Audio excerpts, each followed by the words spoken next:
Hey everybody, welcome to my webinar here today, June 4th, 2019.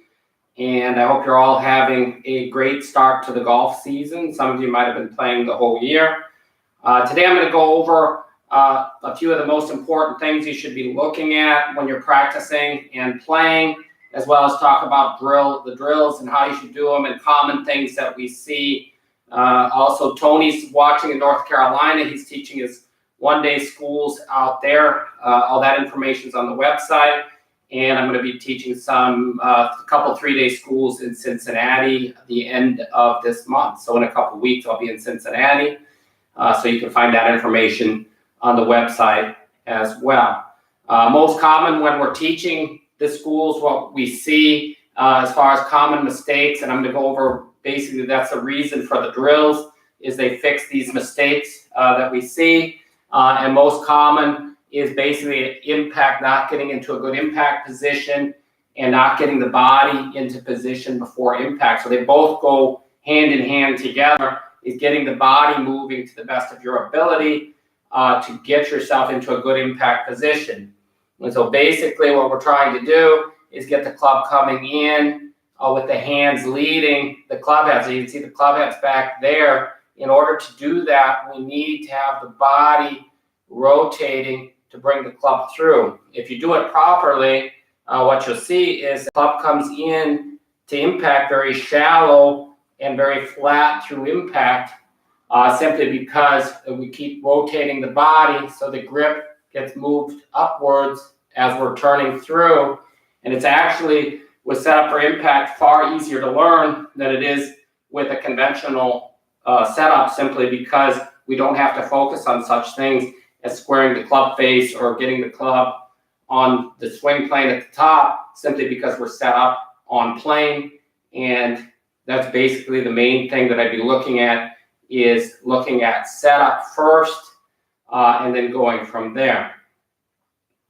If anybody can't hear or see very well, please type into the chat here. If you're on the website and you want to comment, you need to click the link for YouTube. It's either in the box or in the text above where it says webinar, or there's a link to the YouTube channel below the video box on the website. I couldn't get the chat part to play on the website, at least I think. I didn't check it out since then. But if you wish to comment or have questions after each part, I'm going to be answering your questions. So you can type them in at any time. You can also email me. I can see my email at learninggolf.tv@gmail.com as well, so I can answer your email questions there as well. So let me just, nobody's commented, so I guess it's okay.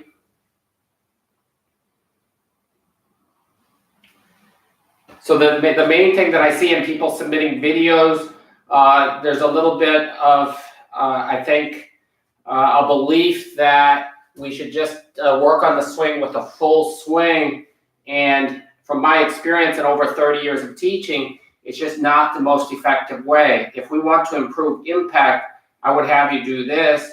Go to ball striking drill number 1, and you can even record yourself with any cell phone will do that today. Record yourself and see if the grip is ahead of the club head at impact. So if I'm hitting a shot, you'd make a practice swing.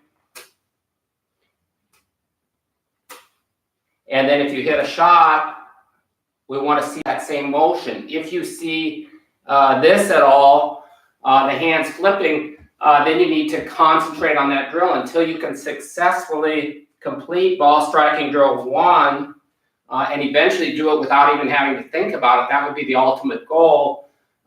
Then you can progress to a longer swing.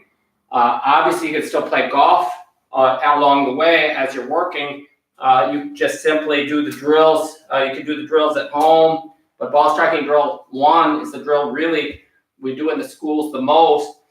And most people find it hard to believe how difficult it can be to do it properly. And that's simply because the hit instinct in golf is so ingrained in the subconscious that as soon as we see a ball, we do that. So the function of the trailing hand, for me, I'm right-handed, so my right hand has to learn to go through the shot like that, and it can't do that.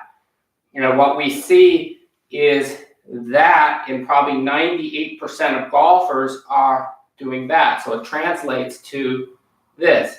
And what that does, that makes the club go down and up as opposed to flat and square through impact. So it's down and up with a lot of rotation versus flat and square. And so if you focus on this for 5 to 10 minutes a day, simply moving the club like that, do this, do it 50 times. Do it more if you can, just feeling the club brushing through impact. To move the club, I'm not doing it with my arms and shoulders and hands, I'm doing it with body rotation. So if I did it in the trail hand version of the drill, it would look like this. So I'm moving the club with my body. So basically when we do the trail hand drill, this is in step 5 in the drills, and it's simply the body that's moving the club. If I did the leading arm drill, that helps a lot of people also to feel the same thing. From down the line, it looked like this. So we're just simply moving here and here. It's a very, very short swing until you can do it properly. And then what you can do is make a little bit more swing, like you would for a pitch shot. I went out and practiced a little bit on Sunday, and what I do, I start out about 10 yards from the green with a sand wedge and hit a few little pitch shots, just trying to do the same thing with the sand wedge, feeling the club going through exactly like that. So record yourself, send it to me. I'll talk a little bit in a little while how to submit videos for members, and it's really not complicated once you get it set up. So film ball striking drill number 1. Everybody basically sends me their full swing or they're hitting a driver, but the place to start is learn to do this first. And then we'll go into longer swings and try to maintain that same feeling.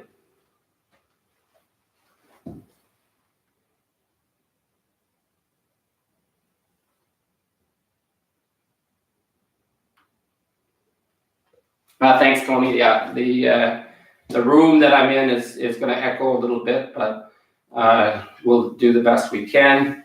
And so with ball striking drill 1 goes, of course, the setup and grip, and starting with the basics. A lot of people have questions starting out, obviously, with how to hold the club, how to set up, and basically go through the video. Step 1, I'm showing you the neutral grip, and we do this at the schools. We start out with a neutral grip, and I check everybody to make sure that the leading edge matches the hand, and a lot of people have trouble getting that, so the hand might be a little bit flat or a little bit bowed, and if the club face doesn't match that, then it's a problem. So we want flat here, and the leading edge is flat. So if you looked at that and compared, you'd see it's matching. So looking at that, that is the neutral grip. Now, if you've played I'll immediately do this. If I see somebody going like this and the hand wants to be in this position, I will tell them, hey, it's okay if you're right now comfortable with a stronger leading hand grip position. That's what I want you to start out with. And that's what I want you to do the drills with and to play with starting out. If the balls with that stronger grip start or tend to go to the left for a right-handed golfer, that means the club face is closing. Then we're going to move the grip more towards neutral. About half of you to 60-65% are going to be fine with the neutral grip starting out. The rest of you, don't feel bad if don't force yourself in to this grip, to a neutral grip. I see that with people in other methods that I've taught that really forced people to have a neutral grip, and a lot of them struggled and couldn't play golf for a year. So I think it's really tragic to tell somebody, hey, look, I'm sorry, you're going to not play good for a year. My goal is that moving forward, you improve your game as quickly as possible, preferably by tomorrow. So if we don't overcomplicate things, we find a grip that fits you. So you might look here and the toes up a little bit. That's a slightly strong grip. If that feels better now and the ball's not going to the left for a right-handed golfer, that's okay, stick with it. Then when we put the trailing hand on, we're looking also at getting recommended is slightly overlap, make sure there's no space between the hands. You can do 10-finger and you can do interlocking as long as it doesn't change the orientation of the right arm or trailing arm to the golf club. So as long as we're in this orientation, it's not because you're doing an interlocking grip that it's like that, that's a major issue. That's really one of the parts of the swing that's almost non-customizable. We need to have this alignment at least to the elbow with the trailing hand. In every school, about half the people struggle with that in the beginning, getting the setup position where the club is in alignment there. And sometimes it feels like it's impossible, but really you can do it totally relaxed. If you go through the step, just put the arm on. You could look in a mirror here and see, okay, it's in alignment, or it's not in alignment. My shoulders are in the wrong position. So if the right shoulder's out, it's not going to work until I go this way. There, it's in a good position and it fits. So that really, as far as the setup is concerned, go through the steps, step by step. I start out like this. I check the alignment, and you can see it on the video on the website. But I check the alignment. The ball position needs to be a little bit left of center. If you're going to hit a higher shot, it's going to be a little bit farther forward. If you're releasing properly, so the club's coming in pretty flat, ball position is much less important than if you're handsy or releasing early through the shot. So width of stance is also customizable. I don't want it to be too wide that you can't turn. We want to be able to use our body to rotate and turn as easily as possible. Of course, everybody has differing degrees of flexibility, and we want it to fit to your own flexibility. So let me see if there's any pertinent questions.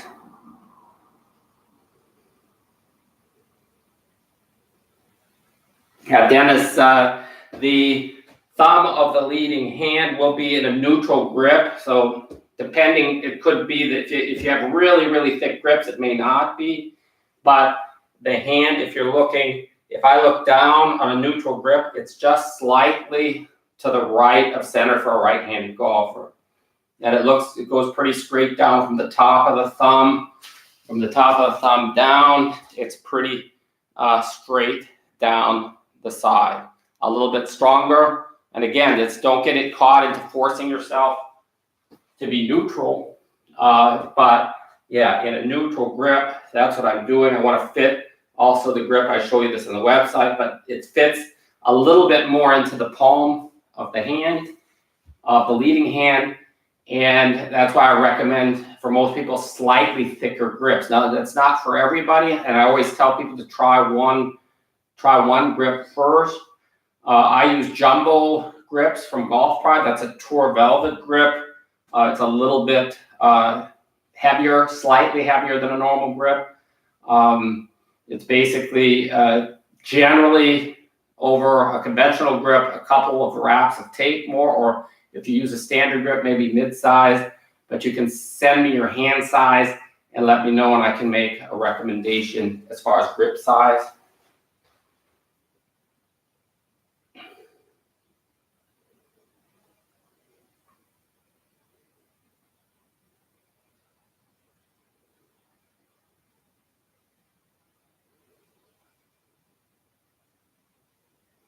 Yeah, that's with the grip. It's simply when we put it like that, we need to make sure that the orientation is correct.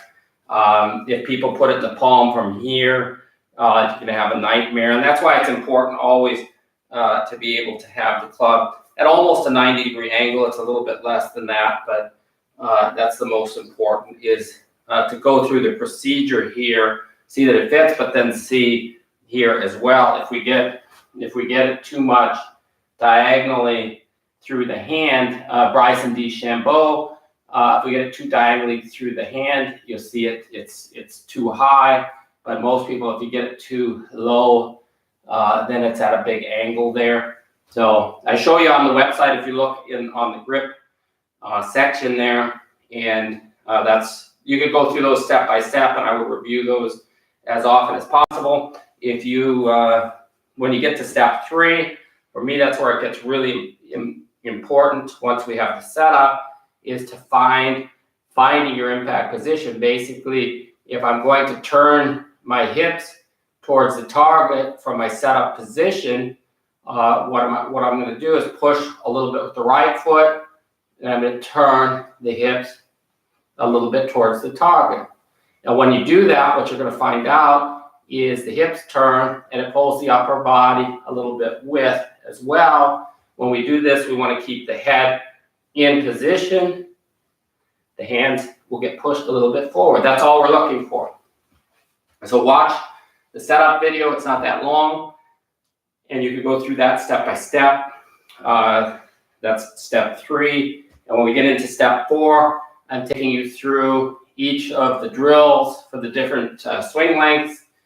In every one of the drills, as we're going back, so for ball striking, or for drill number 2, from here, I'm simply, as the club's going up, I'm trying to shift. I'm trying to get back to that impact position. So my body's in the impact position before the club gets there. So basically all we're working, if I set up to a ball, all we're doing is working on getting the body there first. Most people do this and they turn everything together. The problem is, in a real golf swing, you do not have time to do that. We need to get the body moving first. We use the feet to move the legs and the hips. So a lot of people will say, well, I'm having trouble moving my hips. It's mainly because to move the hips, it's very difficult to do without using the feet and the legs. So basically all we're doing, we're using the legs. If you hold the club here, we're using the legs to turn. We don't want to keep the weight back and turn over the right leg. We're basically going to turn a little bit more over the left leg. And because we're already pre-positioned with the hips a little bit towards the target, when I turn, I'm turning over the lead leg. The lead leg is straightening through impact. It'll be mostly, for most people, it's going to be and should be a little bit bent, but it's going from bent towards straight, coming into impact. And this is going to protect your back, and it's going to help you get into the impact better, and it's going to also provide more club head speed. So doing the drills, pay attention to getting into impact, whether it's drill 3, which is from here, but getting to your impact position here first with the body, and then let the club release again into that position we're looking for. And then we go on to drill 4. It's just the rotation of the body is going to continue. My head stays in position. And drill 5, I'm going to turn through and finish. I find drills 4 and 5 very important for also stretching out the muscles and getting a good follow through so that you can actually swing with more speed. The farther we can turn through without overdoing it, we each can only turn to the limit of our flexibility. But I find those drills are often overlooked, drills 4 and 5. I'll do it before I hit balls or when I'm warming up, or if I feel stiff. If I'm playing, I'll stand there and I'll do that, and I'll just kind of gently stretch through a few times just to get a feeling for it.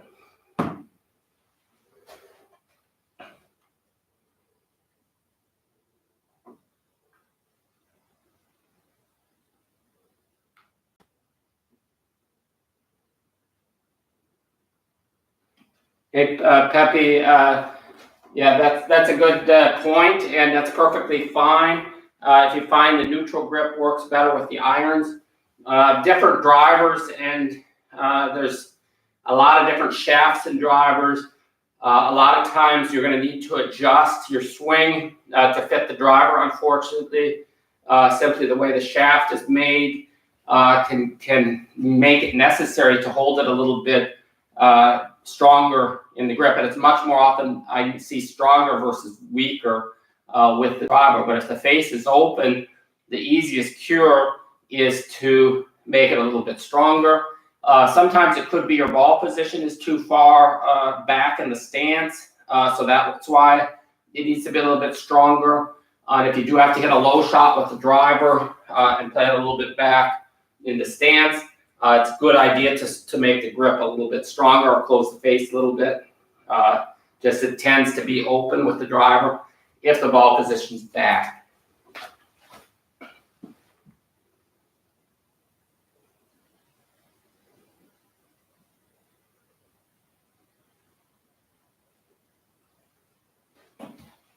Yeah, J-Rock and Dennis, yeah, I mean, we're really eliminating most of this necessary move towards the target at the setup. So we're setting up so the weight feels a little bit more left here for a right-handed golfer, although the body's still to the right. So I feel that it's still pretty much center. But as I turn, so you can practice turning, and if you look in a mirror, you can practice turning. So the hip's turning in. We don't want to see this hip backing up.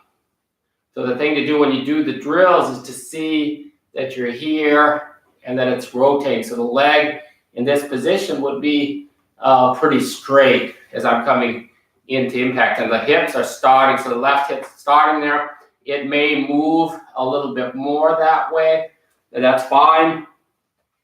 It just makes a big difference than where conventional golfers start with the hips here and then move there and then turn.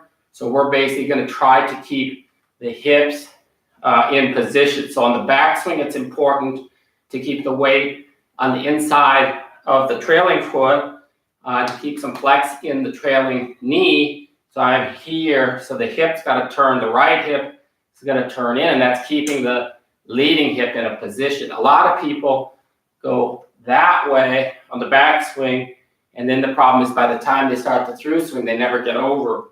So you might feel the weight, and I feel the flex in the leading knee here. So I'm here, and then I feel it straighten, and I'm there. So I'll practice that looking in a mirror so we don't see that and that it's here and here. So practice the motion, basically the hips from the feeling turning in a barrel. They're turning in a barrel here. If it goes slightly more over and then straightens, that's fine.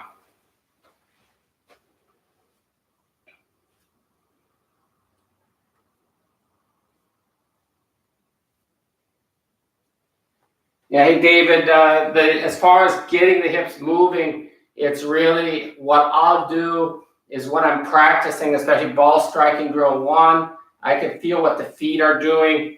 I'm conscious of the left leg and the left foot, that when I go back, that I have the flex in the leading leg here, and that as I'm going to go through, as I'm ready to start the downswing and go through, I feel it push. So that's kind of getting the hips started first. In practice, I will, when making my practice swings, I try to feel club going back, and I feel it in my feet and my legs. So I don't really think of the hips, but they're being turned. So I'm trying to feel that movement. I might even pretend to have a ball in my hand. See, I'm going to throw a ball, and you see some people like step drill, which I haven't done that much, but if you put your feet together, I think it's a good drill. If you're not, I wouldn't really necessarily try to hit golf shots with it, but as you're going back, you take a step forward, and if you do that, step with the leg bent, and then let it straighten. And that's also going to give you that same feeling when That said, when I'm on the golf course and when I'm playing, I'm not really thinking about the hips. I'm thinking more of the rhythm that I've developed and the timing between my legs and arms. And I want to have a good, I want to feel the club go through the turf properly. So I'm preparing myself for the rhythm of the swing. And I can tell when it's off, you can feel it. And when it's correct, if you practice enough,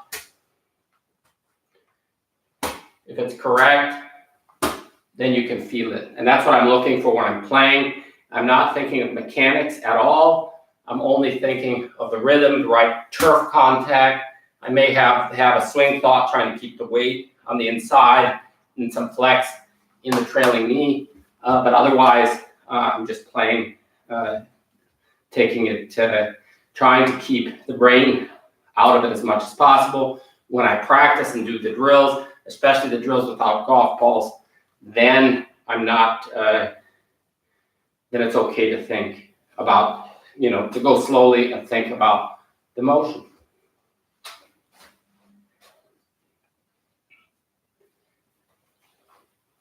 So as I work through the drills, we talked in the beginning about the ball striking drill. To me, I might hit 30 or 40 shots like that with practice swings.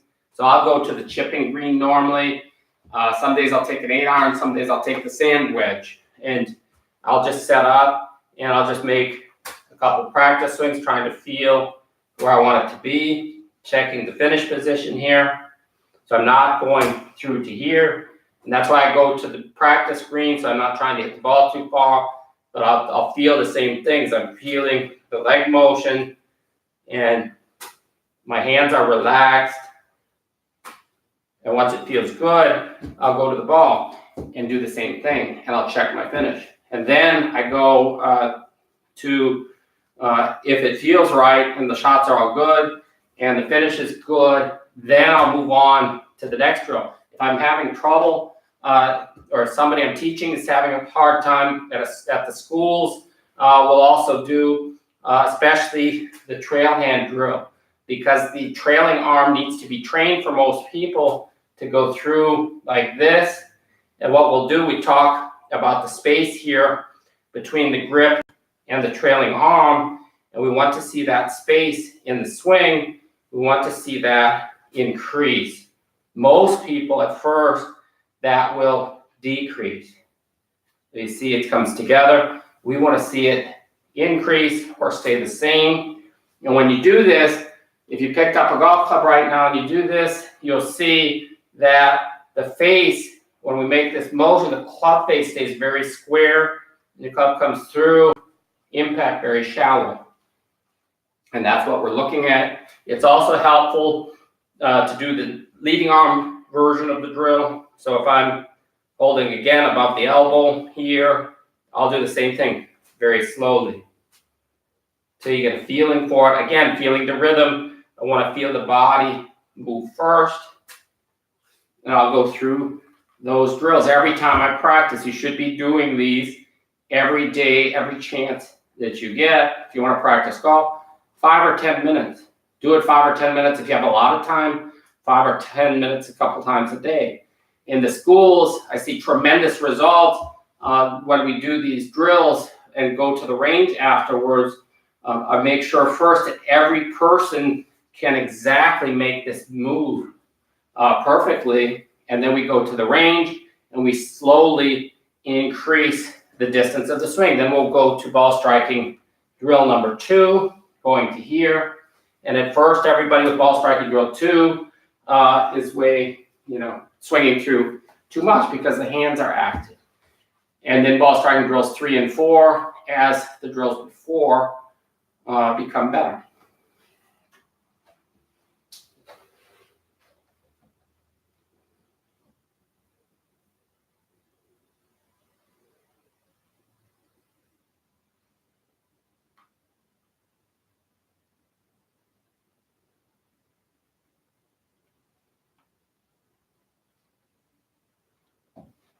Yeah, I mean, some people are playing same length irons.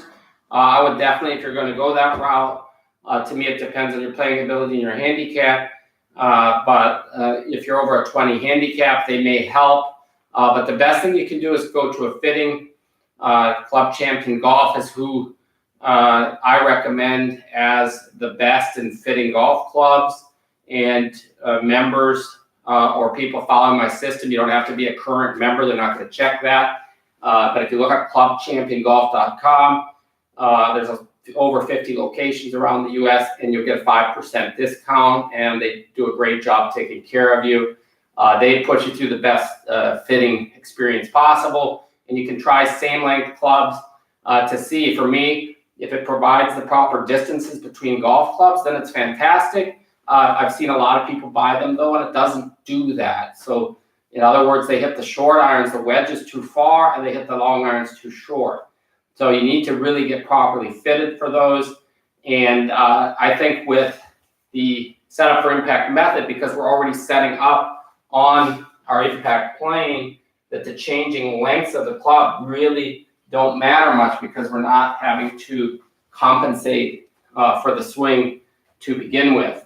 So obviously you can use any clubs to play setup for impact, any grip size, lie angle. It's obviously better if the clubs fit your impact position, but if they fit you conventionally, and all you do conventionally, your impact will be here anyway, and now we're just setting up there, so the impact will be in the same position.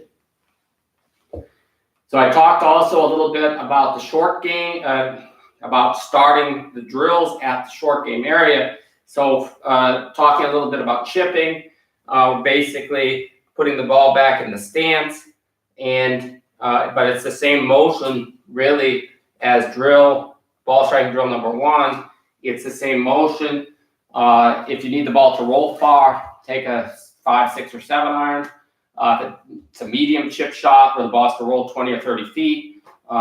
7 or 8 iron, 9 iron, and for a short chip, a wedge could even be a lob wedge. So it's very simple, and that the concept is the same, basically setting up on your impact plane. I like to stand taller and close to the ball because the club can work more like a pendulum that way. As you get into the pitch shots, ball position for most pitch shots is middle, if not a little bit farther back. So if I have a wedge here, I'll hit some pitch shots with the ball a little bit back. If I want to hit a low pitch, if I want to hit a normal pitch shot, it'll be in the middle. In all cases, we're still going through with the club head very flat, level through impact, the same motion that we do for the normal drills that we do. So check out in the short game area, there are distance control for pitching, and that's still probably the best information is learning different swing lengths to control your distances. As far as what I'm doing putting, I had one email about putting recently, and I'm doing basically what's the arm lock method, which is similar to what Bryson DeChambeau is doing. I found that in doing this, for me, it simplifies putting simply because the club is fixed against the arm. And I try to also, and I'm going to do some videos on this, but I want the club going straight back and straight through. For putts up to about 20 to 25 feet, I'm putting very square to square. So it's the putter staying square back into it. I found that this helps me start the ball in the right direction. And then all I have to do is work on speed. Basically, this is the SICK putter, but there's a number of other options out there, especially Odyssey has a number of them now. There's some on eBay that are, I think, less than $100. You can try it out. The SICK putter is relatively expensive, but I like it very much. It's the shape that I like, and I've had good luck with it. This putter has 7 degrees of loft, so it's really important with an arm lock putter to put the ball towards the middle, and so the hands are ahead somewhat, and then to keep the putter in contact there, and it's simply back and through it. I'm trying to keep it square. I'll use training aids for this, and for normal putting, I'll be using my putting rail. With this, however, because I am putting square to square, I need to make it to be less of an angle. So I need this to be actually here. So this is, sorry about that. So this is vertical. So it's a 90-degree edge. So I basically putt like that. When I use a normal putter, it's a 70-degree angle there. And let me see if I have a normal putter here. With a normal putter, I let the putter move on a little bit of an arc back and through, so the face is opening and closing. The rail here, the putting rail, helps with the path, so the path is perfect. So all you have to really do is get the face correct. And I'll use the putting mirrors I like a lot. Also, I use this one here, basically to check basically that my eyes are over the putt line. Put it this way. The eyes are over the line, and that my shoulders are square, and I can check the alignment of the putter. So I'll take this out on the green as well. But then I can also see if my head's moving. So things like that with feedback are very helpful. And I think that that's the most important thing. If you're having trouble putting, send me a video. So I talked a little bit about sending in video.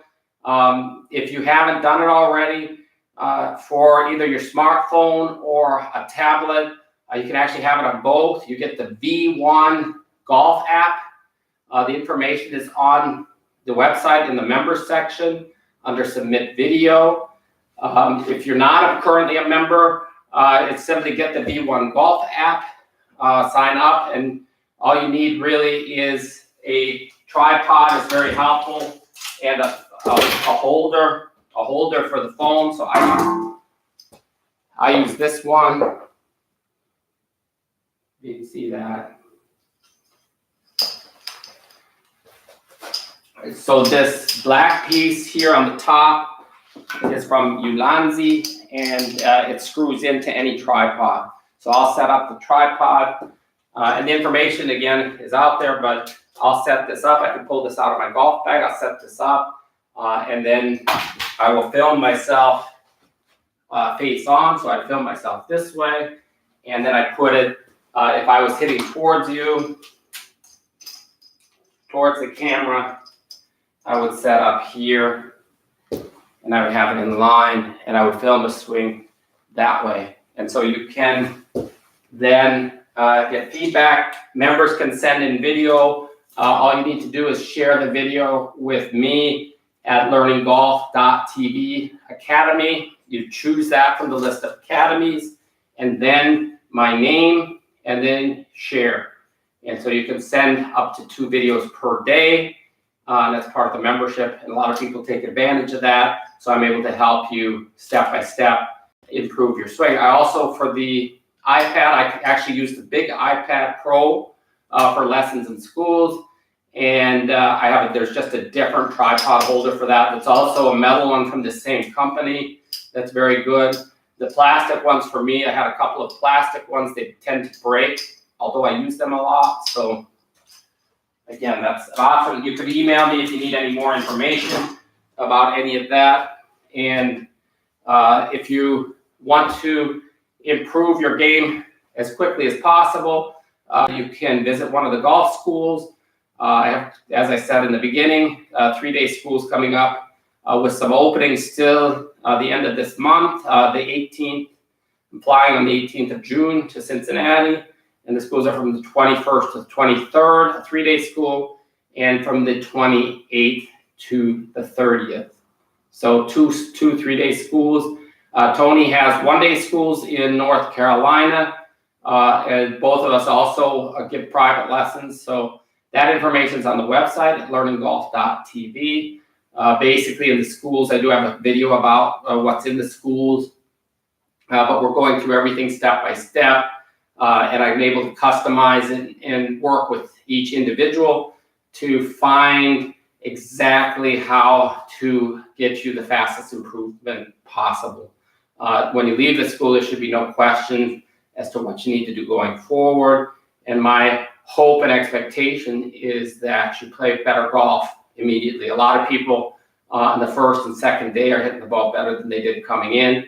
And that's my ultimate goal. Sometimes people get a little tired on the second and third day.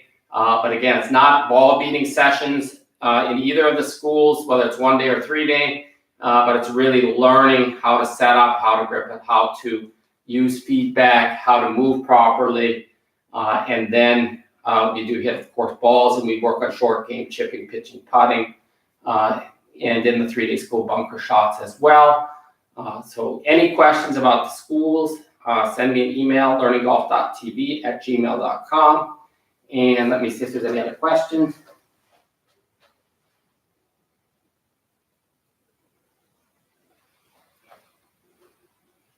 Hi, Kirk. No, as far as delaying the release, the mechanism for delivering the club properly is basically that we're using the body. So as long as the body's rotating and the hand's not actively flipping, the release will happen actually at the right time. Really, the only way to time the release perfectly is to do it passively with the body move. So when I move my body like this and I let my hand do what it wants, it releases properly at the right time. If you do it with a golf club, my body's moving and it releases. If you're trying to stop your body from rotating, as I've seen a lot of people do, where they're trying to keep the legs bent and they're dropping and falling into impact, what happens, their hips are frozen and stop. As soon as the hips stop, the club's going to release. So unless people are really trying to hold on, and if they do that, then they're going to lose distance. So a lot of people, if you're trying to hold and delay, that's really not the way that it should work. You can practice here holding. If you're casting from the top, you practice holding the release, and there's advanced drills on the website. They're practicing basically the pump drill or the leverage drill, holding, and then they'll passively releasing. So I'm basically turning through, and then just let it release. It will release at the right time. I haven't had anybody that released too late in a long, long time, and I'm talking probably a number of years. So, any other questions?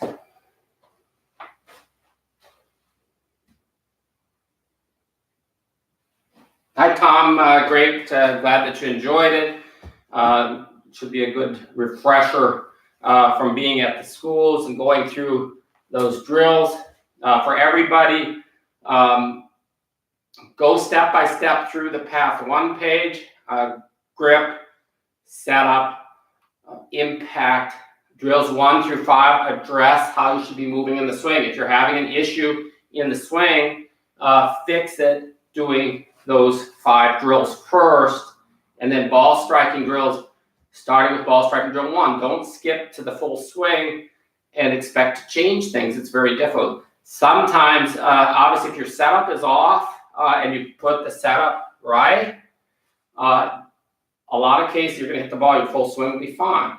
So if you're struggling with the full swing and the setup's good, then you need to do the drills. So we see in the schools a lot with the driver especially, that the ball's to the left and the person is not getting the setup. So when we get that setup dialed in, so it looks more with the driver, so it looks more like this, so you can see some of the leading arm from behind, that enables people to take the club back here and come in on the right path. So thank you, everybody, for watching today. I'm going to try to do one of these every month. I may experiment and try to do it later. For me, I'm still in Germany. I'm moving back to the U.S. With my wife the end of October. So after that, I'll be able to do it probably in the evening, 7 o'clock Eastern time. I may be able to do one when I'm here in Germany, or 2, which would be 4 or 5 in the afternoon on the East Coast of the U.S. So Let me know any questions or anything you'd like to see in webinars. Send me emails if you have any questions, submit videos, and if you have time and you can get to Cincinnati, come to my 3-day schools. I love working with people in the 3-day school format because I can really concentrate on each of your needs. I limit it to 5 people though for every 3-day school, and it's just so that I found that's the number where I can help every single person play better and be sure of what they need to do going forward. So I won't take more than that. And I really look forward to helping the people that come to the schools and helping you guys online to the best of my ability. So thank you very much.